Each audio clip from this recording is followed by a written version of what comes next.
Hi, M5756. Please introduce yourself. Good day, I'm Clarissa Hasa. I'm 42 years old. I'm from San Roque, San Pedro, Laguna. I have three children. I'm a single mother. My birthday is November 14, 1982. Your religion, Catholic, and your highest educational attainment. high school graduate. Okay. Um, how old the children you have? Celsius. How old the children you have? The three children Uh, that you have. I had I had three children, ages 22 boys, 20 girl, and 18 boys. Okay. Since I saw that you have experience being a helper in Qatar, tell me about your experience as a helper in Qatar. I have experience in Qatar at 4 years. I served one couple and two children. Okay. Then, other household chores that you do. I'm cleaning, washing, ironing, take care of baby, Okay. cooking, marketing, Okay. car washing, Okay. How many car do you car wash?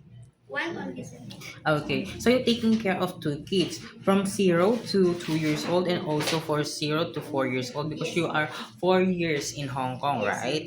So you took care of these children from newborn Yes, sir. until they grown up. Yes, sir. Okay, since you have an experience taking care of a two newborn babies, so you have an idea how to prepare a milk for a newborn, right? Yes, sir. Okay, how do you prepare a milk for a newborn? I make sure my hands is clean. I wash first, and I wash the bottle and sterilize. Then I put the warm water, and I will put the powdered milk and shake it, and then I will check the temperature of the water, and then I give to baby. Okay, if the baby is crying, what will you do? I check the temperature, and then the tummy. I check the diaper. I Uh, change. Okay, and if the baby doesn't stop to cry after you check the temperature, you also feed the baby. You also check the baby if the baby has colic or change the diaper. Everything that you have done to the baby to make it stop to cry doesn't work. What will you do?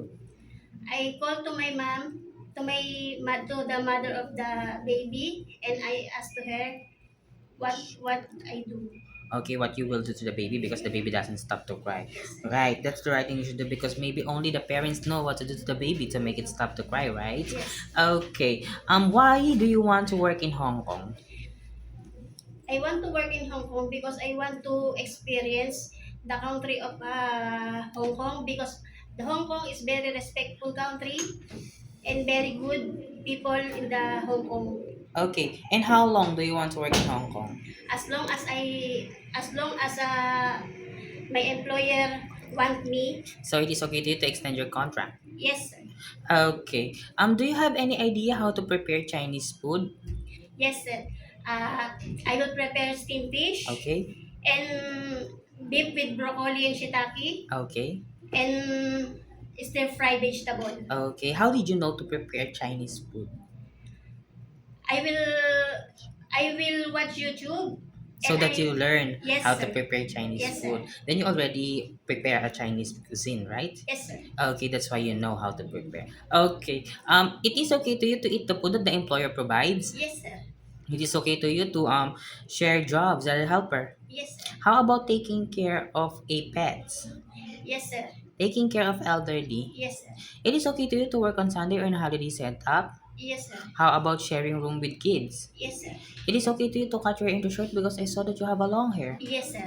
How about learning Cantonese if one of your employer's family don't know how to speak English? Yes, sir. Okay. My last question, what will be your message for your future employer?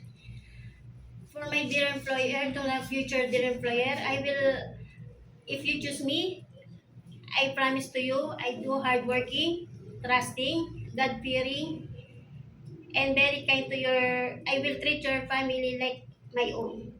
Okay. Thank you very much, Miss Clarissa. Thank you. Thank you. Welcome.